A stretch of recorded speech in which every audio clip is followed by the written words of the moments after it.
하버드 국제자원연구소에서 발표된 보고서 하나에 전 세계가 난리 났습니다. 보고서 제목은 단 한 문장으로 시작됐죠. 한국은 석유보다 귀한 자원을 품고 있다.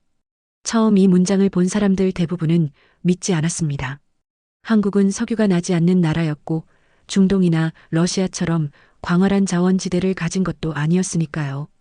하지만 이 영상 끝까지 보시면 왜 세계 석학들이 지금 한국을 주목하는지 그 이유가 명확해질 겁니다.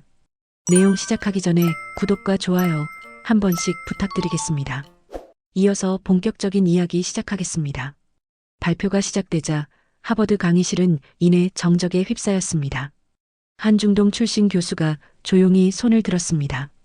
한국은 에너지 자원이 거의 없는 국가 아닙니까? 어떻게 석유보다 귀하다는 말을 하실 수 있죠?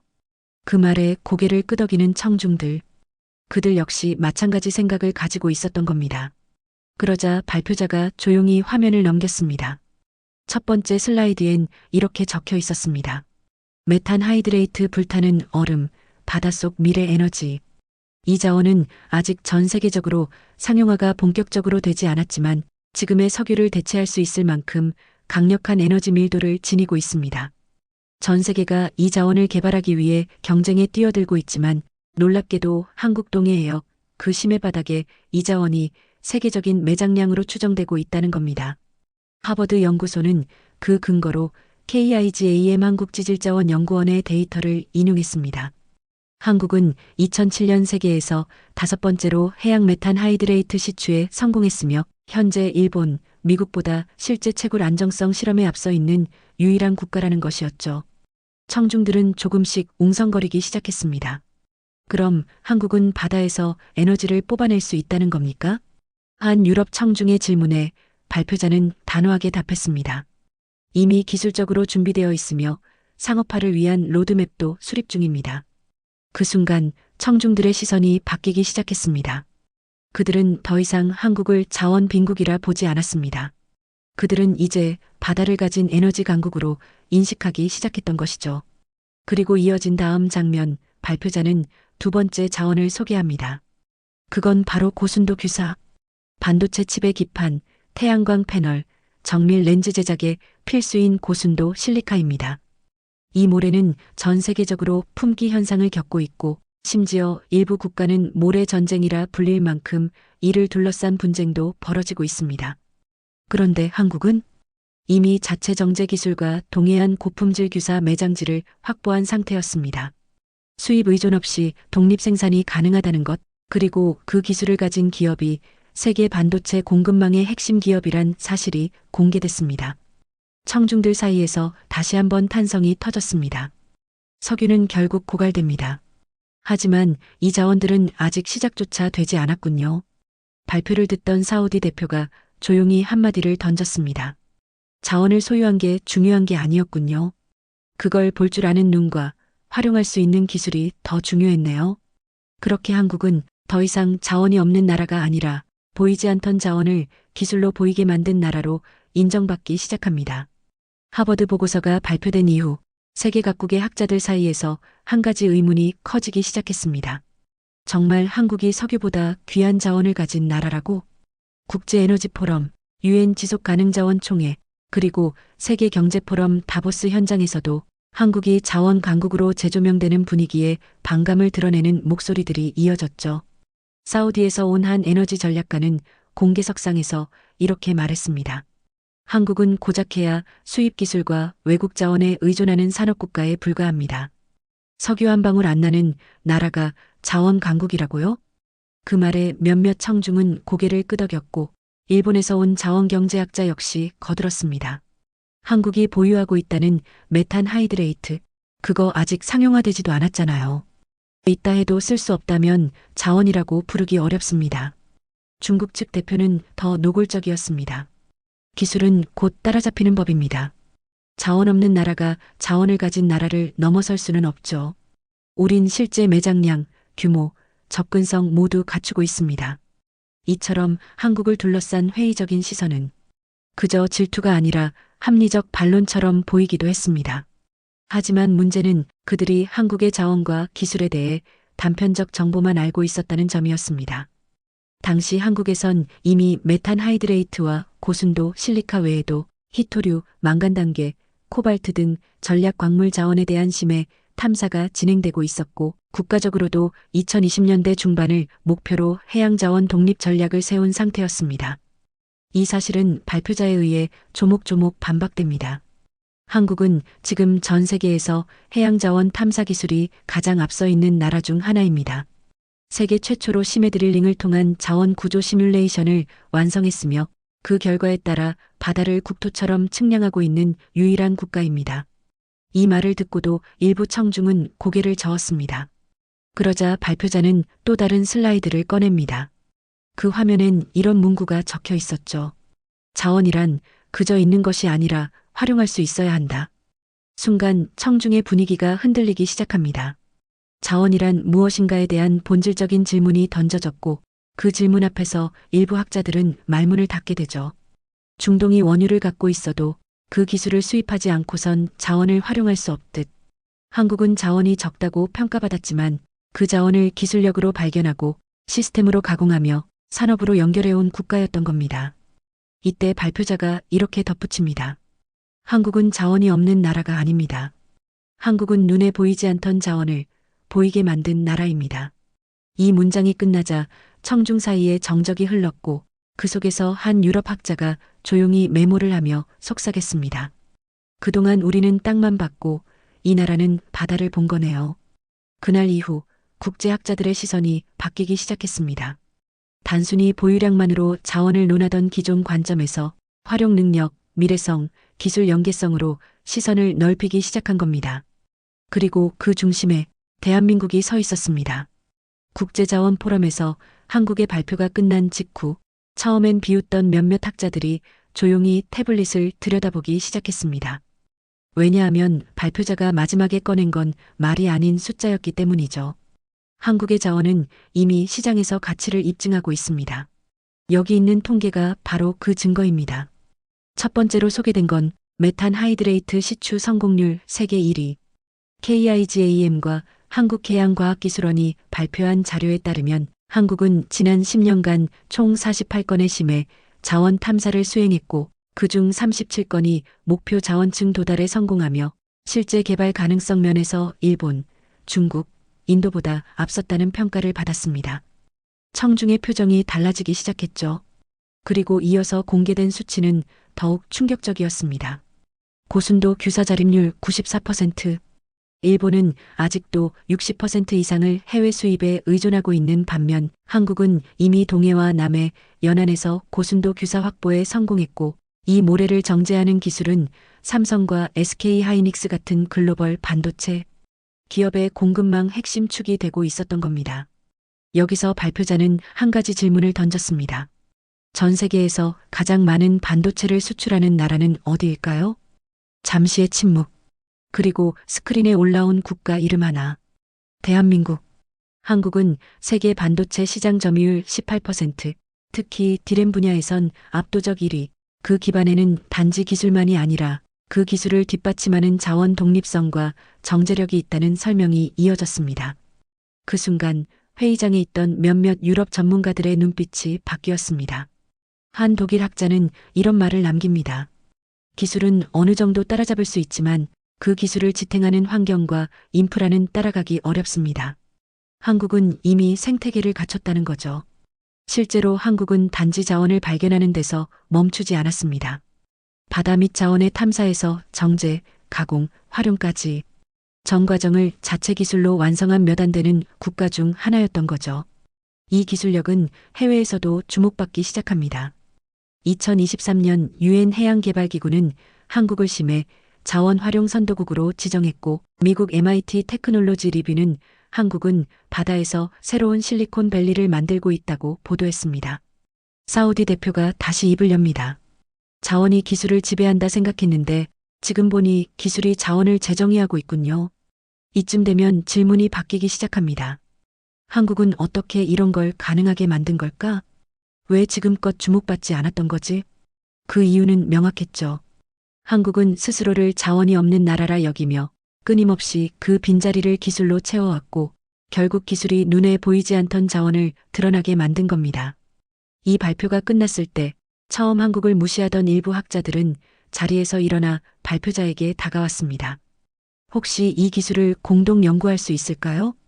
한국의 해양 탐사 시스템 배울 수 있을까요? 그 장면은 분명하게 보여주었습니다. 한국이 가진 자원의 힘은 단순한 보유량이 아니라 활용 능력 그리고 미래를 설계하는 힘이라는 거요. 그리고 바로 이 지점에서 세계의 시선이 바뀌기 시작했습니다. 하버드 발표 이후 세계는 점차 한국을 기술 강국 그 이상의 존재로 바라보기 시작했습니다. 특히 자원 기술과 해양 인프라를 기반으로 한 수출 사례와 국제 협력이 확대되면서 한국은 이제 해양 자원 강국이라는 새로운 타이틀을 얻게 되죠. 첫 번째 움직임은 유럽에서 시작됐습니다. 네덜란드 로테르담 해양연구소는 한국과의 공동 프로젝트를 통해 메탄 하이드레이트 채굴 기술 이전과 해양 시추 드론 시스템 개발을 추진한다고 밝혔습니다. 이 기술은 단순한 기계 장비가 아니라 AI 기반의 해저 자원 탐사 시뮬레이션 기술까지 포함된 고부가 가치 통합 시스템이었죠. 해당 발표 직후 유럽 해양 자원 주식 시장은 6% 이상 상승했고 한국 관련 기술을 보유한 기업들의 주가 역시 연일 상승세를 탔습니다. 이는 단순한 기술 거래가 아닌 한국이 세계 해양 자원 전략의 중심에 서게 된 신호였습니다. 두 번째 사례는 동남아시아입니다. 자원이 많지만 이를 활용할 기술이 부족했던 필리핀과 인도네시아는 한국의 자원 탐사 컨설팅을 요청했고 2024년 한국은 두 나라와 공식적으로 해양자원 공동 탐사 계약을 체결합니다. 계약의 핵심은 단순한 지도 제작이 아니라 한국식 해양자원 분류 시스템 그리고 심해 시추 자동화 알고리즘까지 통째로 제공하는 것이었습니다. 그에 대한 현지 반응은 뜨거웠습니다. 한국과 함께 한다는 건 우리가 보지 못했던 바다 및 세계를 보게 되는 것이다. 필리핀 자원부 장관은 이렇게 말했죠. 그리고 세 번째, 가장 주목할 만한 협력은 중동에서 이뤄졌습니다. 한때 한국은 자원이 없다고 폄하했던 사우디의 왕립자원연구소가 돌연 공동기술센터 설립 의향서를 한국에 제안한 겁니다. 그 이유는 명확했습니다. 사우디는 석유 고갈 시대를 준비하면서 자체 해양자원 탐사 기술을 필요로 했고 그 중심 파트너로 미국이 아닌 한국을 선택한 거죠. 이 파트너십은 전 세계 언론을 놀라게 했습니다. BBC는 기술로 자원의 미래를 연 한국, 이제는 자원 부국들에게 기술을 전파하는 국가가 됐다고 보도했습니다. 블룸버그는 더 강하게 표현했죠. 한국은 땅 없는 석유 국가다. 이 말이 던진 메시지는 큽니다. 한국은 그동안 자원이 없다는 한계를 기술로 극복했을 뿐 아니라 이제는 다른 나라의 자원까지 깨우는 역할을 하게 된 것이죠. 기술은 이제 국경을 넘었고 자원 역시 한국을 통해 가치가 매겨지기 시작했습니다. 발표자는 마지막으로 이렇게 말했습니다. 한국은 바다로 연결된 나라입니다. 그리고 이제 그 바다가 전 세계를 한국과 연결시키고 있습니다. 청중들 중 한 미국 학자가 조용히 박수를 쳤습니다. 그 박수는 곧 강당 전체로 번졌고 모든 시선은 한 나라를 향해 있었습니다. 자원이 기술을 만난 나라, 바로 한국이었습니다. 2025년 프랑스 파리에서 열린 유엔 전략자원 고위급 회의. 이 회의는 각국의 핵심 자원 보유 현황과 이를 둘러싼 외교적 협력을 조율하기 위한 자리였죠. 하지만 그해 회의의 주인공은 따로 있었습니다. 바로 대한민국이었습니다. 회의 시작과 동시에 미국, 중국, 러시아, 사우디 대표들이 각자 자국의 자원 자립률과 개발 계획을 자랑처럼 펼치기 시작했습니다. 우리는 희토류 공급의 80%를 점유하고 있다. 세계 에너지 시장을 움직이는 건 아직도 석유다. 그런데 발표 순서가 마지막이었던 한국은 무엇보다도 차분하고 다소 조용한 태도로 시작했습니다. 저희는 단순히 자원을 가진 것이 아닙니다. 저희는 자원의 가능성을 실현할 수 있는 능력을 갖추었습니다. 이 말과 함께 스크린에 나타난 건 한국의 자원이 어떻게 협상 카드로 활용되고 있는지에 대한 실제 사례였습니다. 첫 번째 사례는 희토류 대체 전략. 중국이 희토류 수출을 제한하며 일본과 유럽을 압박하던 시기, 한국은 이미 자체 정제 기술로 희토류를 절반 이하로 사용하는 반도체 패키징 기술을 개발하고 있었고, 이를 유럽 5개국에 기술 수출 중이었죠. 그 기술 덕분에 유럽은 중국 의존도를 낮출 수 있었고, 대신 한국과의 기술 협력과 데이터 공유를 확대하게 됐습니다. 두 번째 사례는 메탄 하이드레이트 기반의 에너지 외교. 한국은 남태평양 섬나라들과 기술을 제공하고 자원은 공동 관리한다는 조건에 해양 에너지 협약을 체결합니다. 이는 단순한 원조가 아니라 에너지 주권을 함께 세우는 전략적 동반자 관계였고, 덕분에 해당 국가들은 중국의 경제 영향력에서 점차 벗어나게 되죠. 이런 사례들이 소개되자 회의장에서는 감탄과 긴장감이 동시에 퍼졌습니다. 사우디 대표는 속삭이듯 말합니다. 한국은 자원을 팔지 않네요. 대신 자원을 중심으로 외교를 움직이네요. 러시아 대표는 그 말에 조용히 고개를 끄덕입니다. 그 누구보다 자원이 무기였던 나라였던 그들도 한국이 보여준 비폭력적 전략 자원 외교의 위력을 인정한 순간이었죠. 마지막 발표 화면에는 이런 문장이 등장합니다. 자원이 국경을 바꾸는 시대, 한국은 가치를 바꾸고 있습니다. 그리고 발표가 끝나자 그 자리에 있던 80여 개국 대표단이 기립박수를 보냈습니다. 이건 단지 기술에 대한 감탄이 아니었습니다. 그건 새로운 자원 시대의 윤리, 전략, 비전이 한국을 통해 증명됐다는 존중이었습니다. 회의 직후 BBC 기자는 발표자에게 질문을 던졌습니다. 한국은 어떻게 이런 전략을 세울 수 있었나요? 이건 단순한 기술이 아니라 미래를 내다본 외교 아닙니까?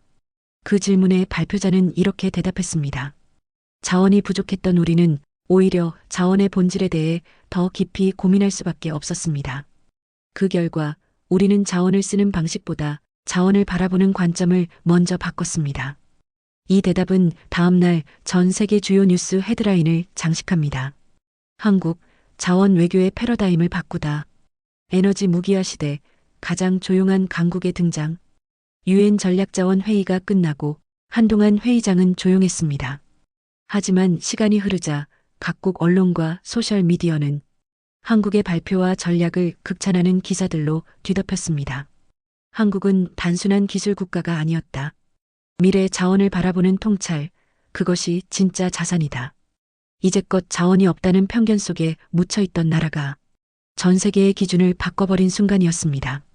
그 중에서도 가장 화제가 된 건 발표 직후 한 일본 학자가 남긴 한마디였습니다. 우리는 그동안 한국을 너무 단편적으로만 보았습니다. 자원이 없다는 말이 곧 가능성도 없다는 뜻은 아니었는데 말이죠. 이 말은 각종 포럼 영상의 자막과 함께 클립으로 퍼졌고 한국 발표자의 차분한 모습과 대비되며 수많은 이들에게 깊은 인상을 남겼습니다. 또한 중국의 한 석학은 회의 종료 후 진행된 비공개 좌담회에서 이런 말까지 남깁니다. 자원을 무기로 쓰는 시대는 끝났습니다. 이제는 기술과 윤리가 자원을 다스리는 시대입니다. 그 기준을 한국이 만든 것 같습니다.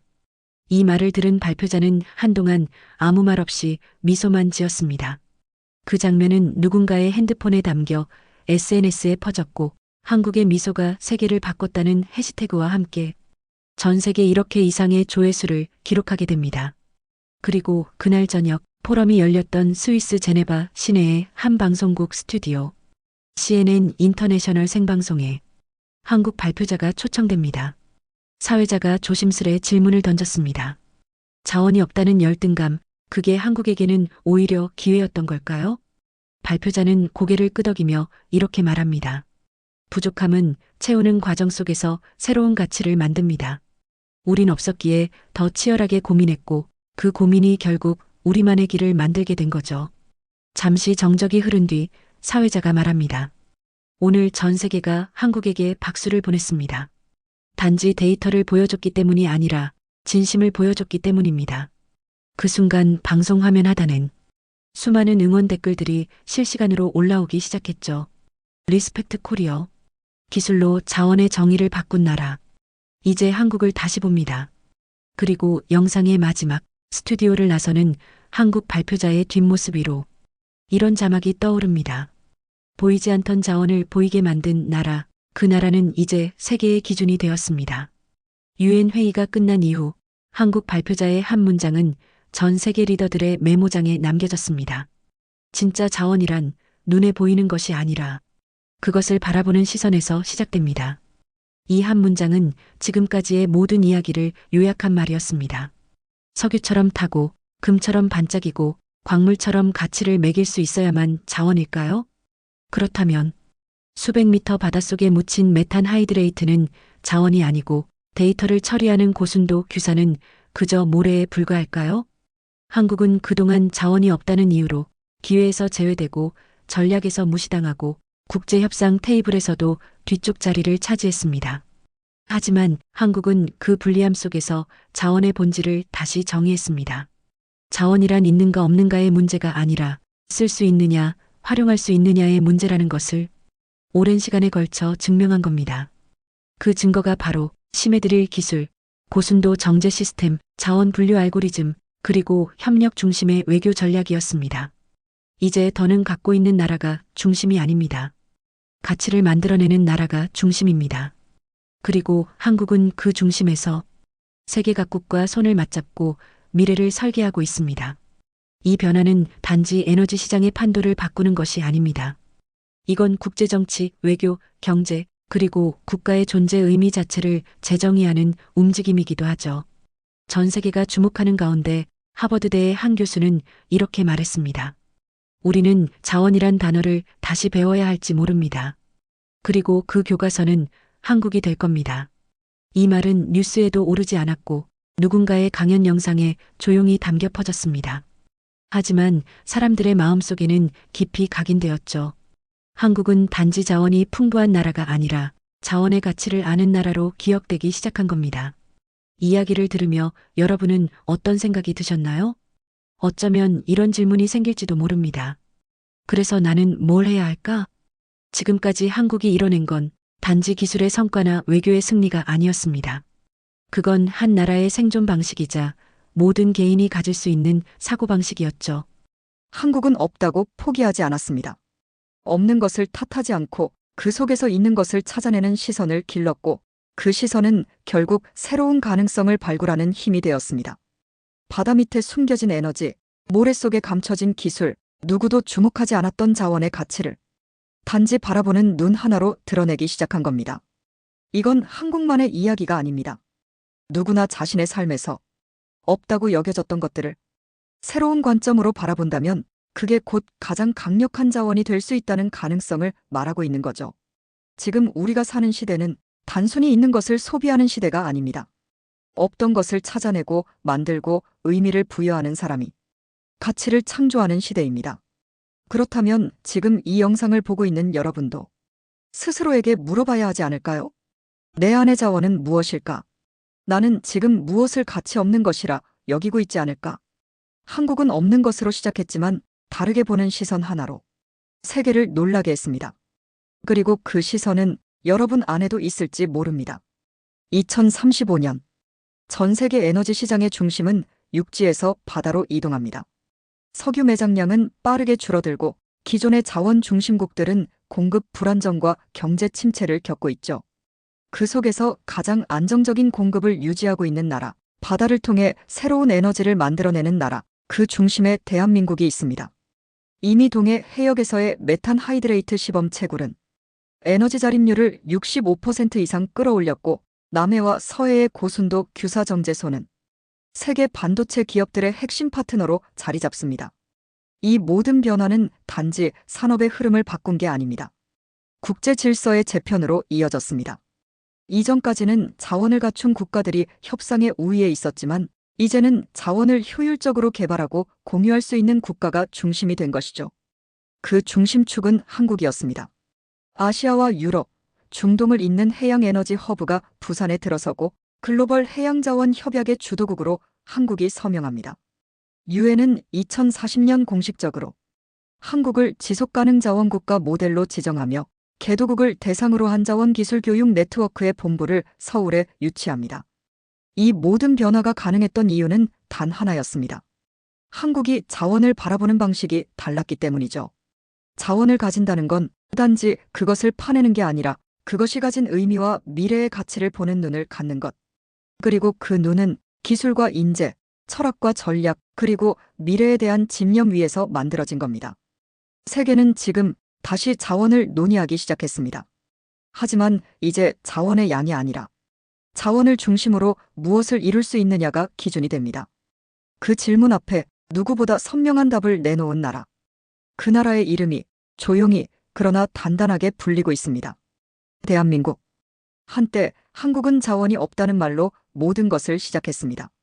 자원이 없다는 이유로 기술은 외국에서, 자재는 수입에 의존해야 했고, 세계를 움직이는 협상 테이블에서도 뒤편에 앉아야 했죠.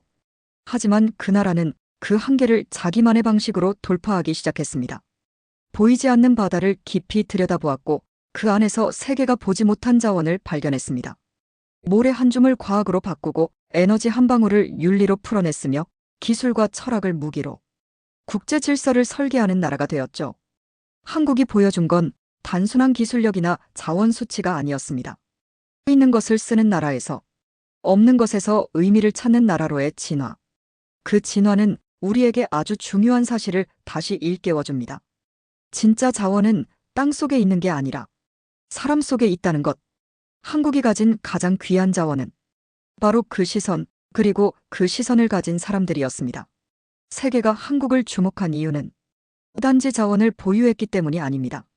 그 자원을 다룰 줄 아는 능력과 공유할 줄 아는 철학, 그리고 끝까지 포기하지 않는 마음 때문입니다. 그래서 우리는 이렇게 말할 수 있습니다. 석유보다 귀한 자원이 풍부한 나라. 그 나라는 한국입니다.